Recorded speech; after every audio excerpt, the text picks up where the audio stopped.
Bien, hay una historia que hay detrás de este evento larga de siglos, de la cual siempre hay que partir. Es indudable que aquí, como lo hemos dicho en todo el litoral pacífico, este es el último evento de un gobierno de una semana en donde el gobierno nacional ha estado en el litoral pacífico desde Nariño hasta acá. Esa semana se confronta con 2 siglos en la vida republicana de Colombia de absoluta soledad del Chocó y del litoral pacífico en general. 200 años de soledad, decíamos al principio de estas intervenciones. Y una semana de gobierno no va a poder contrarrestar realmente 200 años de soledad.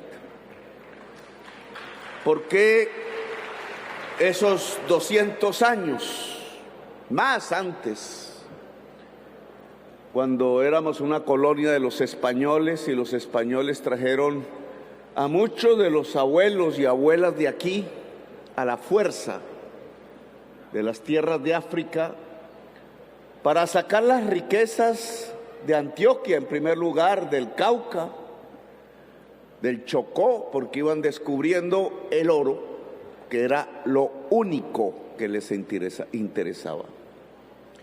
A ellos no les importaba, y esto es importante para el análisis de hoy, la salud de los indígenas. Algún cura español habló por ellos. No les importaba si se enfermaban, si morían, pero apenas morían sí les importaba que el muerto ya no podía sacar el oro. Y entonces por eso trajeron lo que consideraban gente más fuerte del África para lo mismo, para sacar el oro. Tampoco les importaba qué pasaba con ellos y con ellas. Determinaron por cédula real que ellos y ellas y sus descendientes, sus hijos, hijas, nietos, nietas, tataranietos, y de ahí en perpetuidad iban a ser su propiedad privada. Serían esclavos. Y la demostración de esa esclavitud era la cadena de hierro y el cepo. La triste realidad con la que trajeron al pueblo negro del África hacia acá, hacia Norteamérica y Centroamérica y Suramérica y a nuestra tierra colombiana, que en ese entonces no se llamaba Colombia, no era más que condenarlos a perpetuidad a la cadena de la esclavitud. ¿Y cómo no va a haber entonces 200 años de soledad? Hay 500 años de soledad. Algún cura también español decidió defenderlos, pero su voz no era escuchada. No importaba la enfermedad, no importaba la muerte. En el negocio del oro no importaba el ser humano. El ser humano era un simple instrumento para cavar la tierra o para lavar el agua del río. No más, un instrumento para la codicia de otros, ellos muy de piel blanca, con títulos aristocráticos y viviendo en la España en aquel entonces, o después en la vida republicana en Bogotá, Popayán, o Medellín, o Cartagena. Así se construyó Colombia. Y así se construyeron los principales países de América Latina sobre la esclavitud. Éramos independientes. Negros habían luchado por la independencia, como el famoso Padilla, almirante, hoy gran almirante gracias a este gobierno, que lo recuerda y le dio ese título, gran almirante. Sin él no hubiera habido independencia en Colombia, porque detuvo la flota que venía a la segunda reconquista y nos hubiera masacrado como la primera flota española. Hijo de negro, y de Guayú. Indígena y negro, el principal almirante del Colombia al que todos los blancos, mestizos, negros, indígenas, jóvenes y viejos le debemos, hombres y mujeres, le debemos la independencia de Colombia.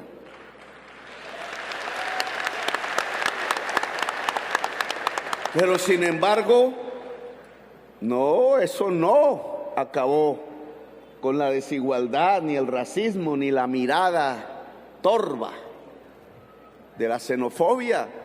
A José Prudencio Padilla lo fusilaron en el centro de Bogotá.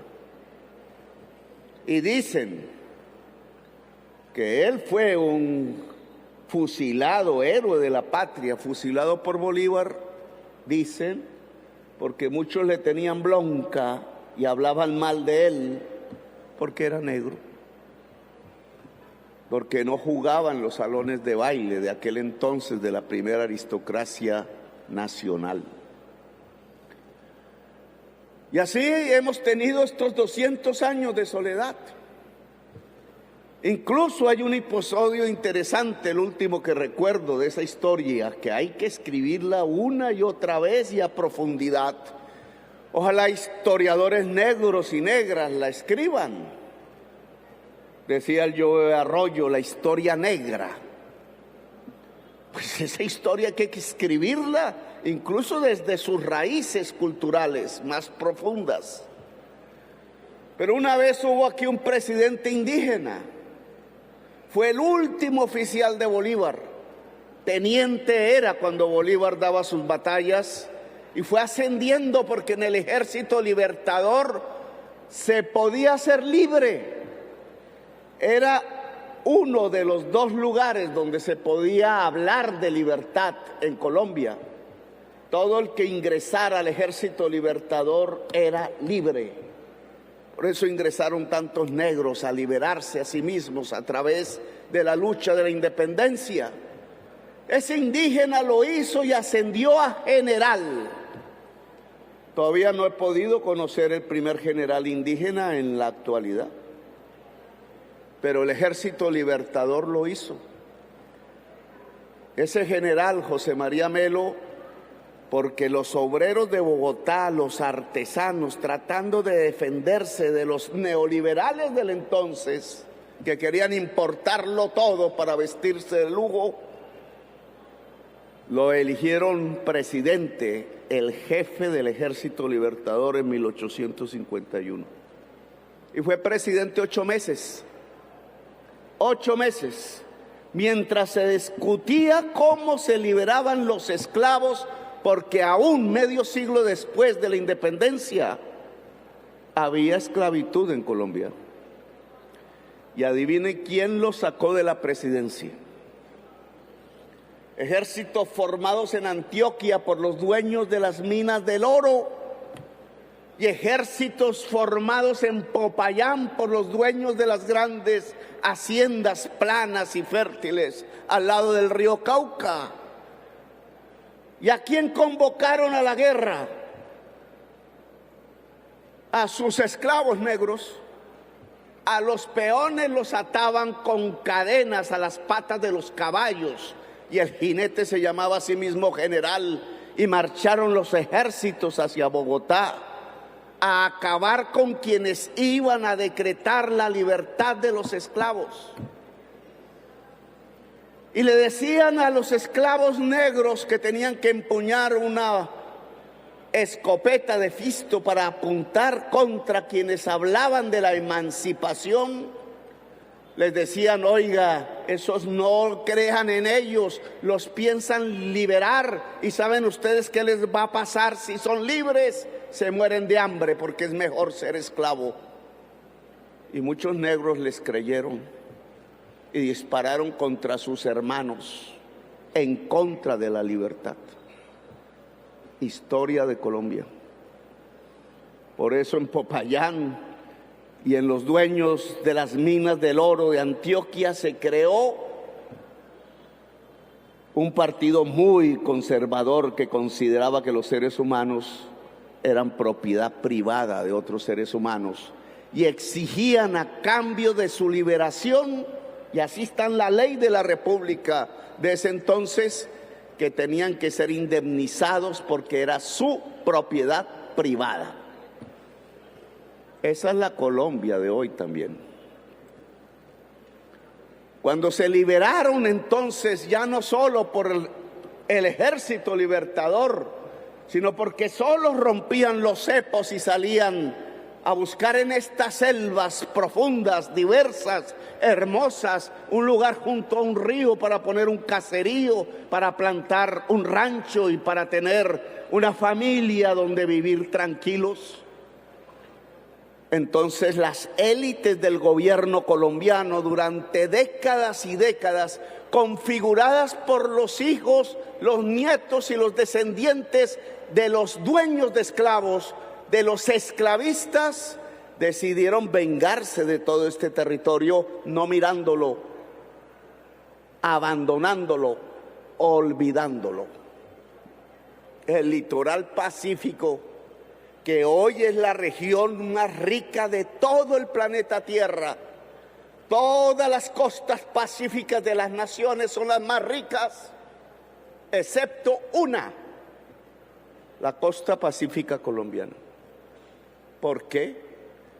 Porque allá fueron a vivir los negros y las negras pidiendo libertad y dándose a sí mismos la libertad sin permiso de las oligarquías colombianas. Por eso tenemos 200 años de abandono, 200 años de olvido, 200 años de una nueva esclavitud que ya no se traza a través de la ley o de las cadenas, sino que se traza a partir del abandono de los seres humanos. Dada esa situación hoy, la historia no la podemos revertir. ¿Qué hacemos? Es la pregunta que tenemos que analizar en las cabezas.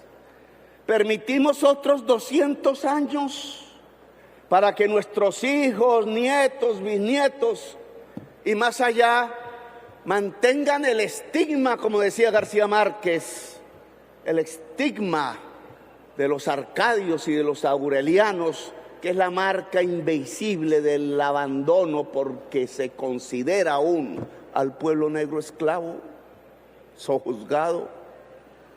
¿O cambiamos la historia? Este es el momento de pensarlo. Hay dos alternativas en este momento. Una peor que lo que hemos vivido en 200 años y otra una posibilidad de emancipación. ¿Cuál la peor? El siguiente paso de la degradación. Matarnos entre nosotros mismos. Tanto es el abandono que alguien busca rápidamente por el camino fácil cómo salir de ahí, pero matando a su vecino. Y tenemos la situación actual, es la que estamos viviendo. Jóvenes negros matando jóvenes negros. Los esclavistas aplaudirían ante ese espectáculo, solo que no permitirían que matasen a su propiedad privada. Jóvenes esclavizados en el abandono, tratando de buscar una salida rápida, desesperada, sin mucho análisis. ¿Cómo salgo de aquí en un barco hacia Estados Unidos? ¿Cómo me enrolo aquí con los que dicen que me dan 2 millones de pesos mensuales? Olvidando que esos que dan los 2 millones de pesos mensuales cada vez te darán más, entre más gentes mates, entre más terror produzcas, entre más bárbaro te vuelvas, entre más pierdas la calidad orgullosa de ser un ser humano. Otra vez para que se saque el oro, otra vez para utilizar el cuerpo de la persona, otra vez para un codicioso que tiene la piel blanca y que no vive aquí ni vive en Bogotá, sino en Miami, quizás en Madrid de nuevo, quizás en Cartagena o en Medellín. Otra vez lo mismo. Nos están haciendo retroceder en la historia al comienzo. Nos utilizan para sacar el oro que se apropia a otros, que ni siquiera se vuelve riqueza nacional. Nos están utilizando como antaño los esclavistas españoles utilizaban a los tatarabuelos de esta generación traídos a la fuerza al látigo en los barcos negreros desde el África hasta Cartagena. Yo digo que ese camino y ese paso no lo podemos seguir profundizando. Así estos jóvenes no se den cuenta de que se está repitiendo una historia de siglos y hay que explicarla. No es el camino de la cultura negra en Colombia al que nos están llevando. No es matarnos entre nosotros, así no vamos a solucionar nada, solo se va a derramar la sangre en el país de la belleza. Seremos más y más esclavos de quienes hoy dominan las economías ilícitas. Es por ser ilícitas que se mata. Eso hay que entenderlo. Cualquier economía lícita, el papel, el contrato, el cheque firmado es válido. Y entonces van a los jueces si alguien no paga. Y los jueces rápido resuelven el problema embargando. Aquí no. En la economía ilícita no puede haber el cheque, no puede haber el contrato firmado en notaría, aunque algunos notarios se vuelven corruptos. Tiene que haber una pistola sobre el escritorio. El contrato verbal se defiende con un fusil. Las cuentas se pagan a tiros. El negocio se llena de sangre, de ahí su violencia. El oro es el mismo, sea lícito, sea ilícito, y desde hace miles de años se utiliza. Y la hoja de coca, dicen los indígenas también.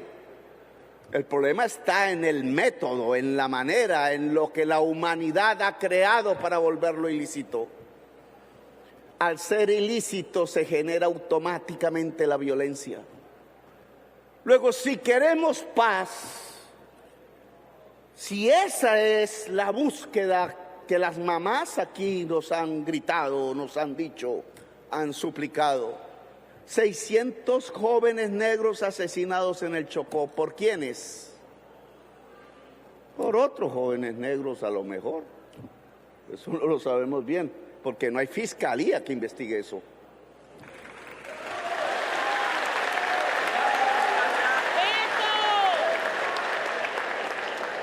600, ¿ustedes se imaginan el daño de una sociedad cuando 600 de sus jóvenes que a lo mejor podrían ser médicos, médicas, artistas, poetas, pintores, cantores, bailarines, físicos, químicos, matemáticos,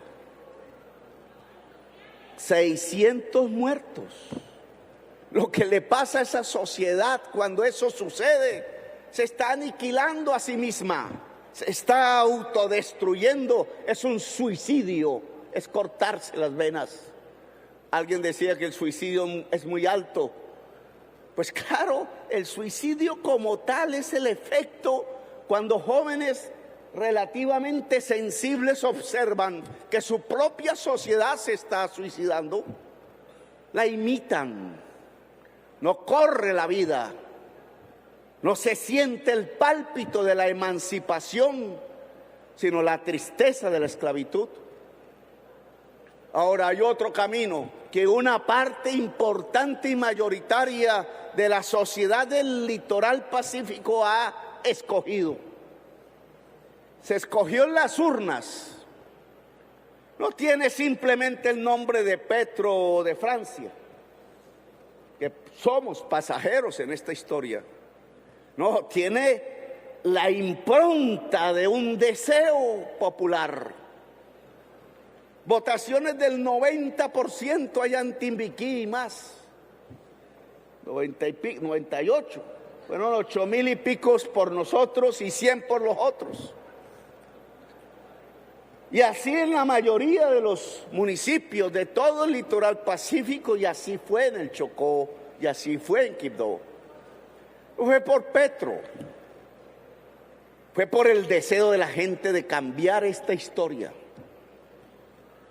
Es el gran impulso, yo lo llamo energía.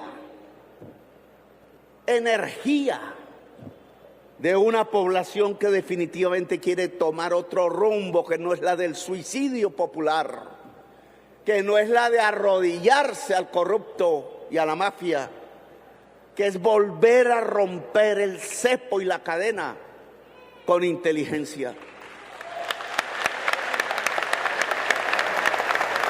El camino de la emancipación. Ese camino tampoco es fácil. Se eligió un gobierno para cambiar la historia. Ese es el mensaje, esa es la energía, eso es lo que se demanda en la urna y ahora se demanda ante el gobierno físico. ¿Qué están haciendo ustedes para cambiar la historia y cómo pueden contar con nosotros para hacerlo? Pues este es el camino. No, ojo con eso de reelección porque le dan patatús a más de uno. La reelección era para ellos, para nosotros no es.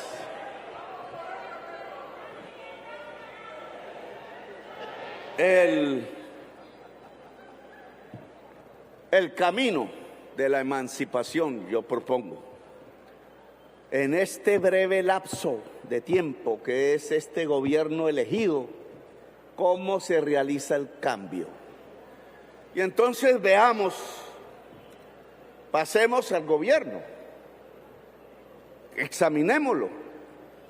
Sí, hay personas provenientes de la región incluso, como la ministra de Educación, y del Litoral Pacífico 3 ministras.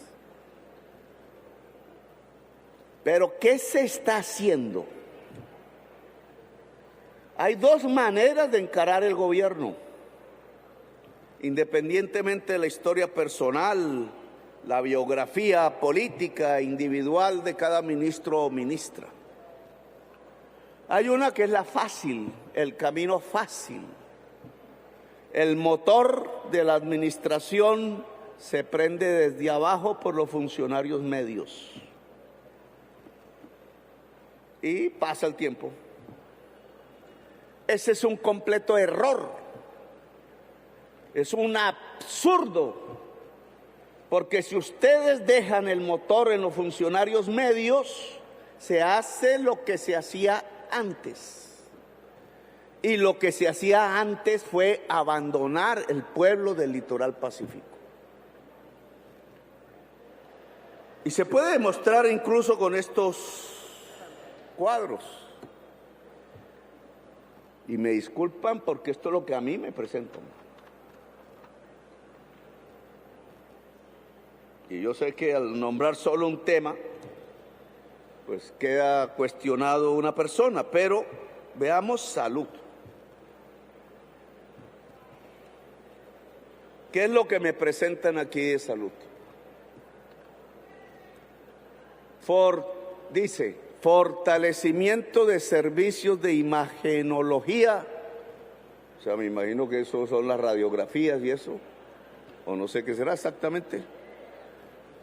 En la nueva sede del Hospital Departamental San Francisco de Asís, inversión 3.200 millones. 3.200 millones vale un rico, ni siquiera rico, clase media alta en el norte de Bogotá.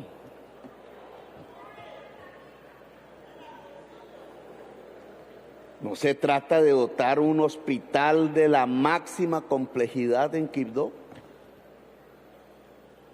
Cuando yo voy y miro Bogotá, y miro el contrato Copasa Claudia López, firmado en el primer mes de su gobierno. Lo traía Peñalosa ya listo y la otra fue y se lo firmó. El contrato tiene como objeto demolición del San Juan de Dios y construcción de una nueva sede dotada y administrada privadamente por la empresa Copasa durante 5 años. Valor 700.000 millones de pesos. Claro, con recursos bogotanos que lo tiene. El alcalde no sé cuánto, pero no creo que mucho. el municipio y el departamento están quebrados, pero el gobierno del cambio trae 3,000. O sea, ellos pueden hacer un hospital público con menos servicios del que hoy existe, porque allá están privatizando la salud. Y gastan 700,000 para elevar, 700,000 millones de pesos para elevar un edificio nuevo. Uy, el contratista hace esto, Copasa, español además, se lleva la plata para España.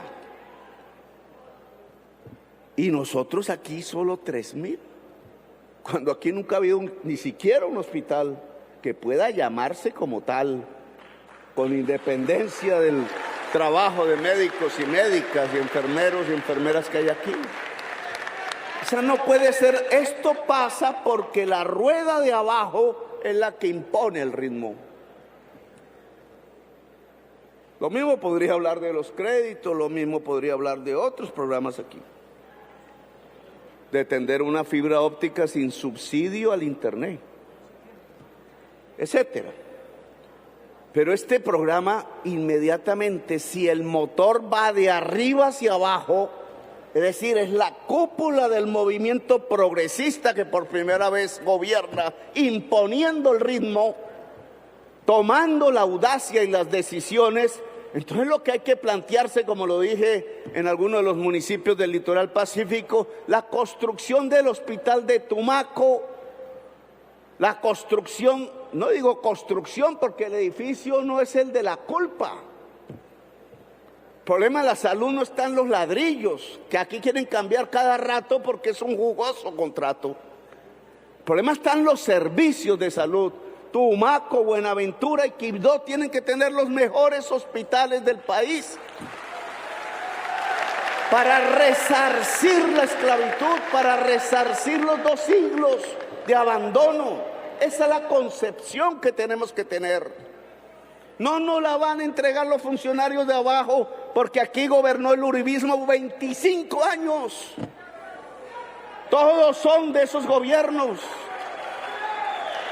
Nos bloquean las cuentas, nos cierran, nos esconden en los escritorios. No tienen su alma con el pueblo. Tienen el deber es de ver cómo la prensa dice que fracasamos. Ojo, el tiempo que estemos aquí tenemos que priorizarlo, y priorizarlo es los pobres, para que dejen de ser pobres.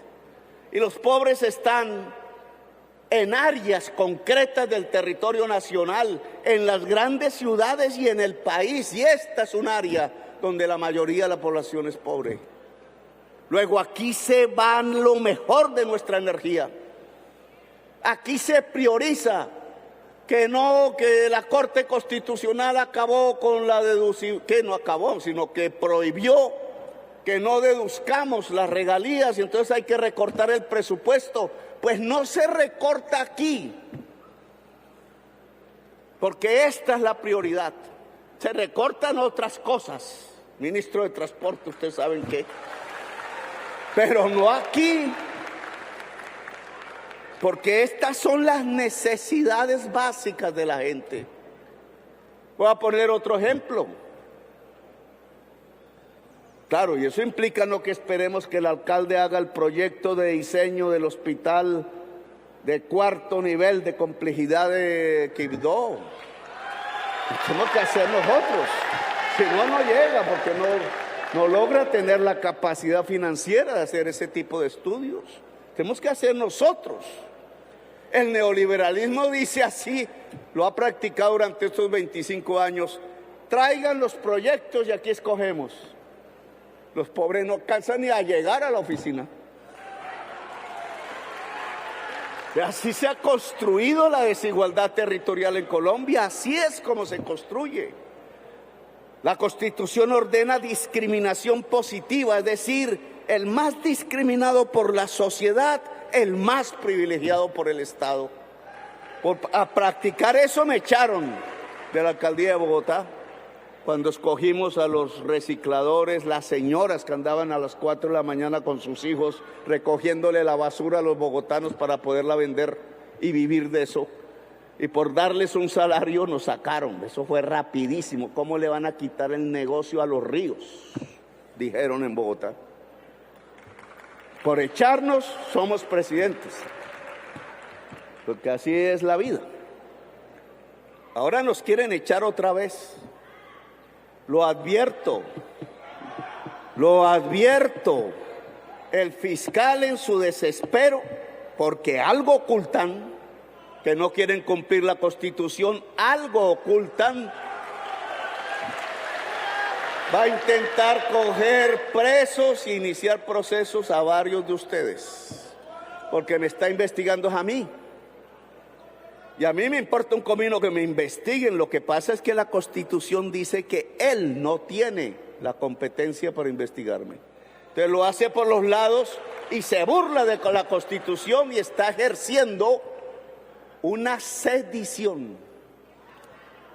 Porque algunos periodistas han descubierto que en la Fiscalía hay roscas en más alto nivel que están protegiendo la mafia en Colombia y no los investigan.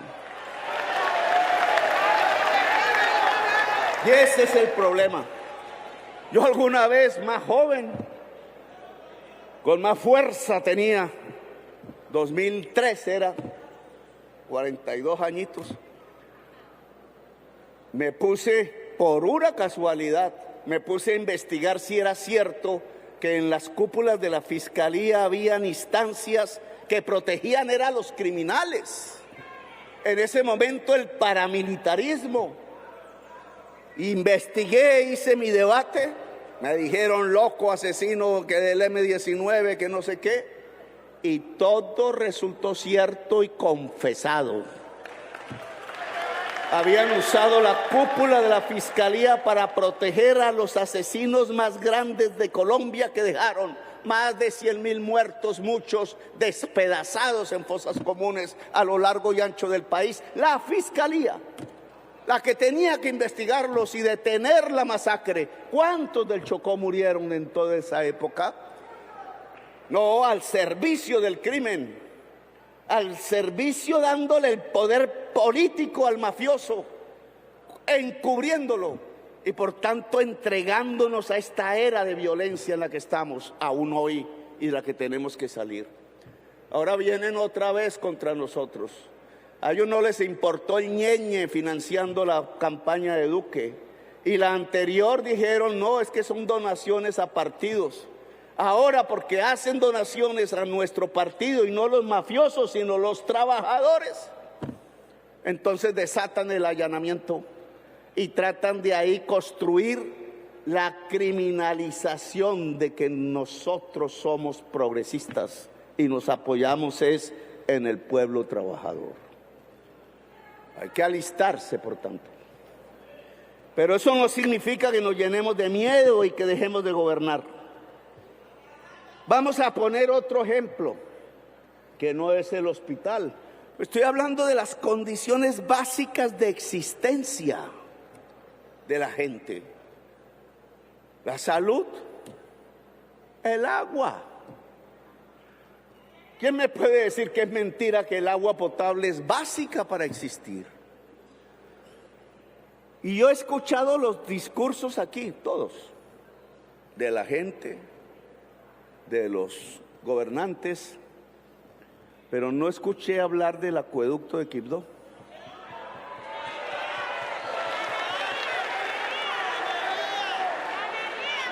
Y me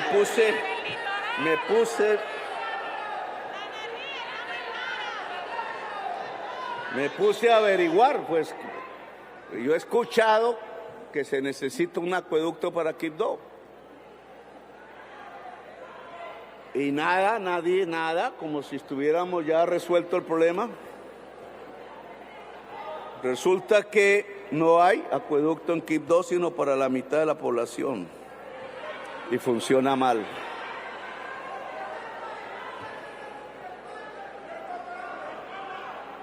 No sé si la ministra tenga un proyecto para el acueducto de Quibdó. Démosle la palabra un momentico. Quiero Recordarle, presidente, que el acueducto de Quibdó está siendo administrado por EPM, está intervenido por la Superintendencia de Servicios Públicos. Está en manos de nosotros. La Superintendencia de Servicios Públicos lo da en administración a EPM y lo administra hace varios años lo que hoy tenemos. Y por supuesto, tenemos que hacer las inversiones para completar. No hemos hecho inversiones. Exacto. Vean, esto hay que afrontar las cosas como son. Y discúlpeme que lo diga.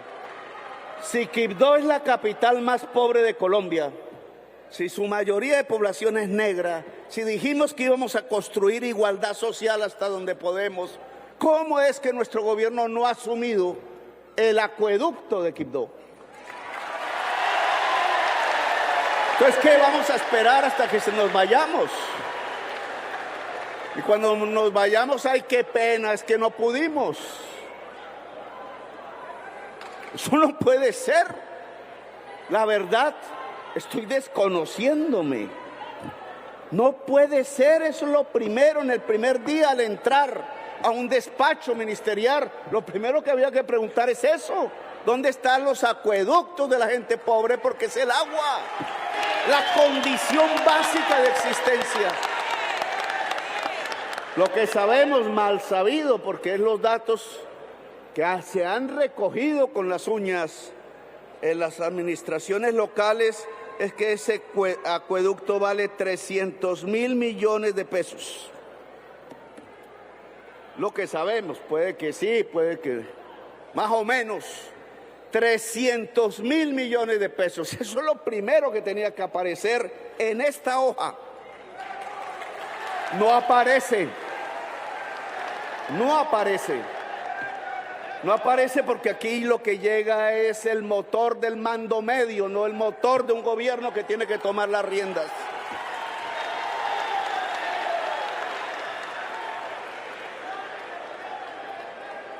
Le voy a preguntar al ministro de Transporte, ¿cuánto costó o cuesta la Ruta del Sol 2?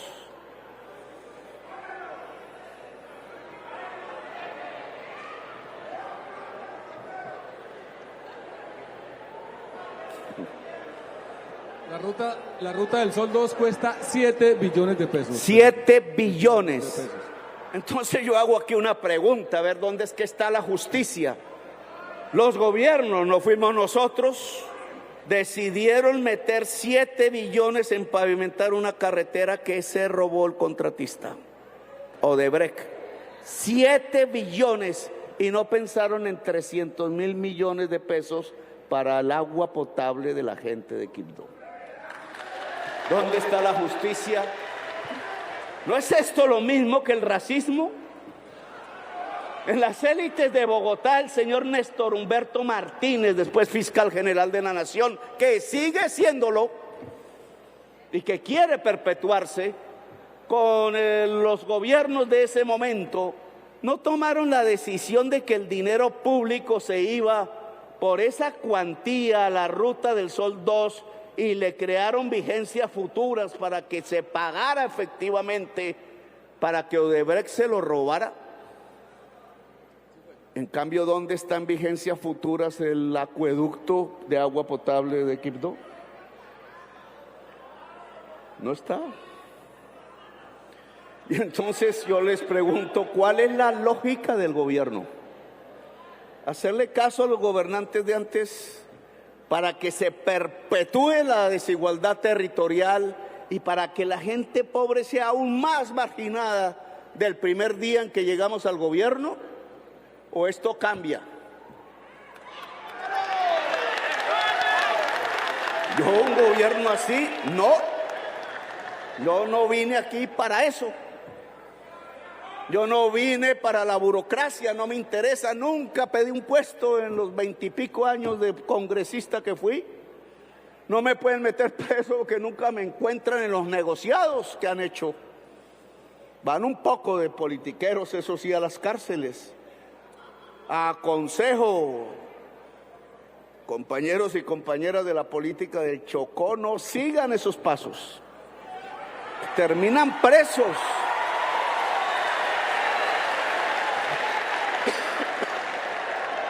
No lo sigan. Hay que ser los dirigentes políticos del cambio, no de la tradición, porque la tradición huele a sangre y huele a corrupción, huele a podrido. No es por ahí. Solo mencioné dos temas, el hospital y el agua potable, y los mencioné porque es lo básico. Es lo básico. Podemos hablar de la educación y pasar a la producción, porque la educación está entre lo básico del ser humano, que es el alimento de su cerebro, y la producción, porque no se puede producir sin conocimiento. Y entramos a otra esfera del análisis. Lo que yo he dicho es que la educación superior debe mover la aguja en todo el litoral pacífico. No es una sede aquí y una sede allá y un barniz para las obras elefantes blancos que dejaron. Es que pueda mucha más gente, y me parece muy bien el de poder otorgar educación superior en la educación media, porque es un primer paso de volver la educación superior un derecho. Tiene que ser educación superior de calidad. Tiene que responder a los problemas del litoral. Si aquí nos faltan médicos y médicas y enfermeros y enfermeras, tiene que haber facultades de ciencias de la salud y hay que autorizarlas y hacerlas. Y ojo, las obras públicas en territorio de violencia no se hacen con contratistas que van a ser ordeñados y extorsionados. Ya andaban diciendo por ahí, no, es que nos tienen que pagar las comisiones si hacen la sede de la universidad. Dizque antiguos revolucionarios diciendo eso. ¿A dónde fue a parar la revolución, oigan? La revolución no es extorsión, la revolución se llama emancipación. Y uno de los caminos de la emancipación es el saber, es el conocimiento. El conocimiento no se extorsiona. Le he pedido a las fuerzas militares que construya las obras públicas en territorio de conflicto. Pero aquí también hay que dar unos esfuerzos por parte de la misma sociedad. Yo llegué a Ismina en un helicóptero, ahí aterricé. Y a más o menos 200 metros de donde aterricé había una draga sacando oro ilícito en el río San Juan. Y al lado del helicóptero el ejército. ¿Cómo así que el ejército está a 200 metros de donde están las dragas ilícitas sacando el oro? ¿Qué significa eso? ¿Qué significa eso? Eso tiene que tener una explicación. Si la fuerza pública se alía con el crimen, es igual que cuando la fiscalía se alió o se alía con el crimen. La fuerza pública está para defender los derechos y las libertades, punto. Está al servicio de la ciudadanía, no está al servicio del criminal rico que después invita a un whisky. Y a unas mujeres, dicen ellos, a unas mujeres. No, porque por ese camino se destruye la nación. Y todo hombre o mujer que se ponga el uniforme, el primer juramento lo hace ante la bandera, es decir, ante la patria. Y la patria es el pueblo, sus derechos y libertades. Aquí no se puede permitir que el Estado confluya con el crimen, porque si no el crimen comete un genocidio. Nosotros hemos hecho una invitación y quiero que se sepa. Los muchachos de las bandas, del Reposo le llaman a una, los palmeños le llaman a otra, los locos yan, los que giran alrededor del ELN, los mexicanos, el cartel del Golfo, como se quiera llamar. Por acá están. Lleven este mensaje o analícenlo. Aquí hay una oportunidad, es un breve tiempo, son unos meses, quizás unos años, pocos, aunque yo sí creo que hay que ganar las elecciones del año 2026.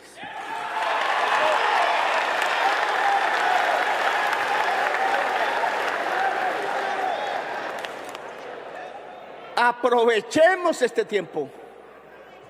Aprovechemos este tiempo para la unidad del pueblo negro, para la unidad de la juventud indígena y negra, para la unidad popular, para emanciparse.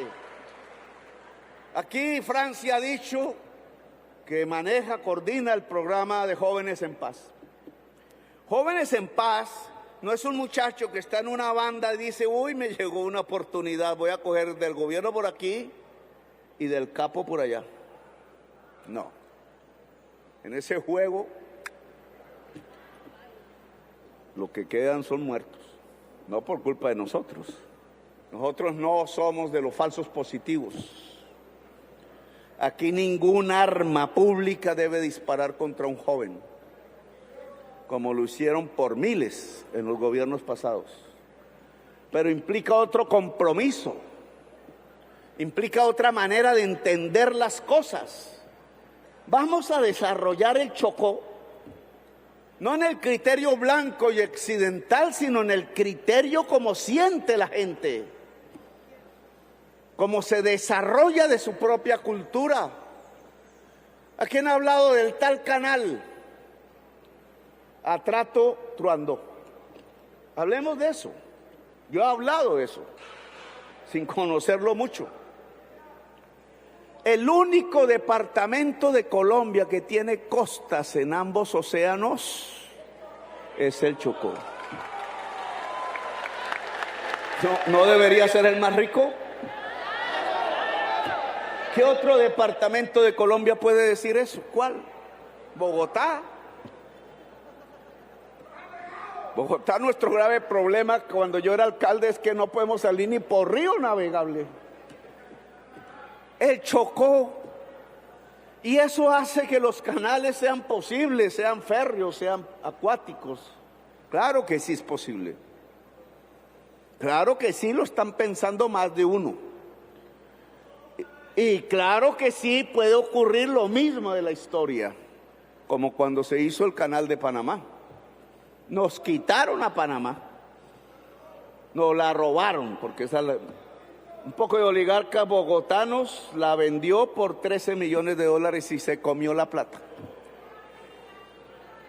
Y miren lo que perdimos. El canal de Panamá hoy se seca y tenemos una oportunidad. Me decía ayer un minero en Ismina al finalizar el acto: hermano, ¿usted sabe qué significaría hacer un canal en las desembocaduras del Atrato, desde el punto en donde llegue el ferrocarril? ¿De dónde es que sale? Cupica, y llega a un punto en el río Atrato, como túnel por la serranía del Baudó, y ahí se va el Atrato. Aquí dice el internet que tiene 11 metros de profundidad. No sé si será cierto, pero ustedes pueden averiguarlo. Y ¿qué pasa si en ese Atrato entonces se hace un canal que es escarbar la tierra del lecho en la dimensión que corresponde para que los grandes barcos pasen? ¿Cuánto oro hay en ese lodo? Tema a pensar. Claro, la draga esa, mucho más grande que las dragas que hemos visto desde el helicóptero, empieza, la ministra de Medio Ambiente va a decir algo, hace el canal, el lodo queda a los lados. Se le puede decir a la empresa constructora: usted es la dueña del oro. O se le puede decir a los mineros artesanales del Chocó: nos organizamos para que sin mercurio ese oro pueda ser de la gente que lo recoge del lodo del canal del Atrato. Y entonces tendríamos el desastre que tenemos al sur de Ismina o en los ríos del Chocó, o podríamos ordenar la extracción del oro de tal manera que no destruya las tierras del Chocó y que lo compre el Estado, no la mafia, y que los impuestos vayan al departamento. y a los municipios. Y entonces no estarían quebrados. ¿Pueden esas ideas desarrollarse? ¿Y cuánto se pagaría por cada contenedor que desde el puerto de Cupica o del otro que debería quedar al lado del Chocó, ¿cierto? No existe ese puerto, pero debería quedar. Arena, sí, eso está, ustedes lo conocen mejor que yo lo conozco por mapa. Ese tráfico de contenedores que rápidamente saldrían de un océano al otro porque el canal de Panamá ya lo que es un trancón, ¿cuánta plata dejaría al año?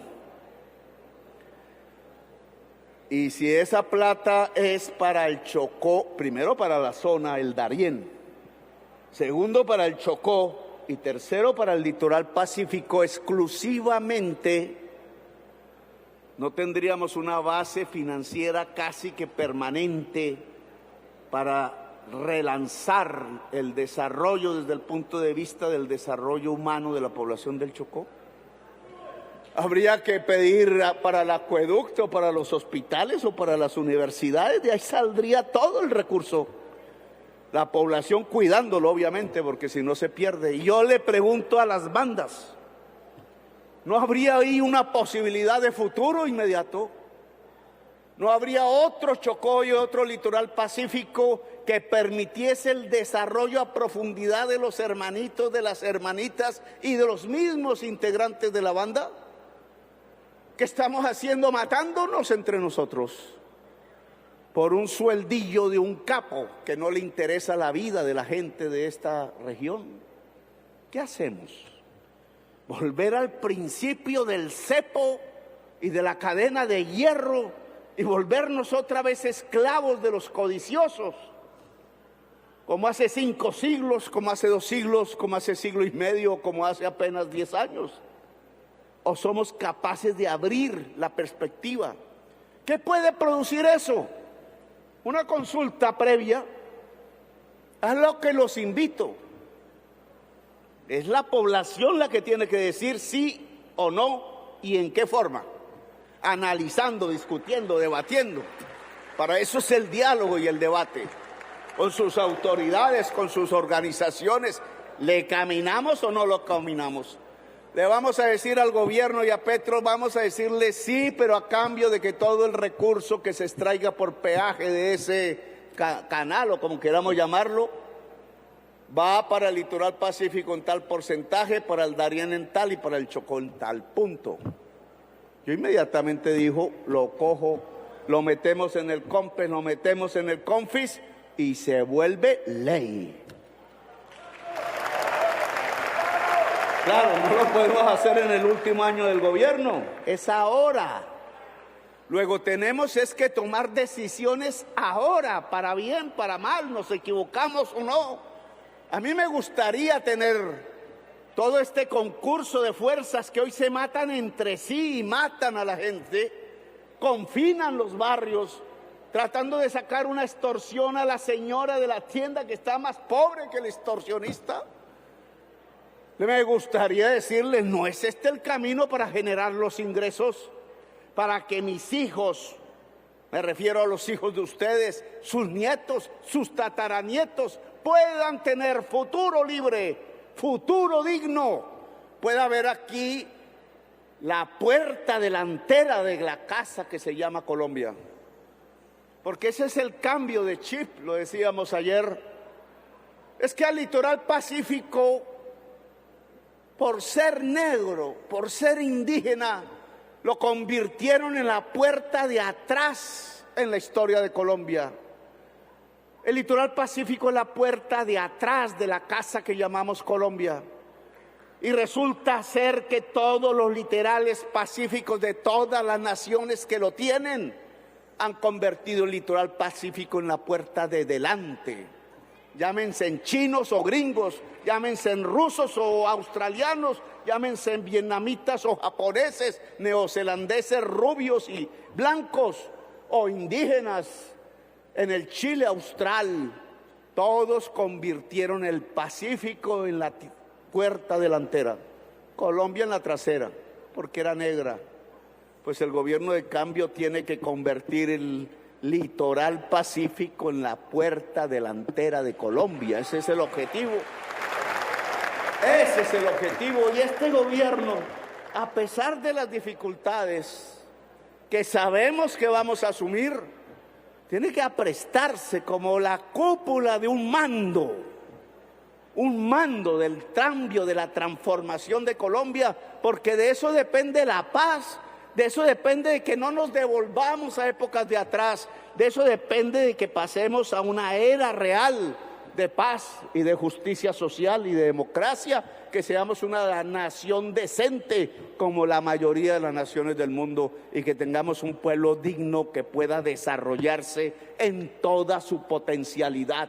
Eso es lo que significa ser potencia mundial de la vida, y para eso es que estamos aquí, no es para más.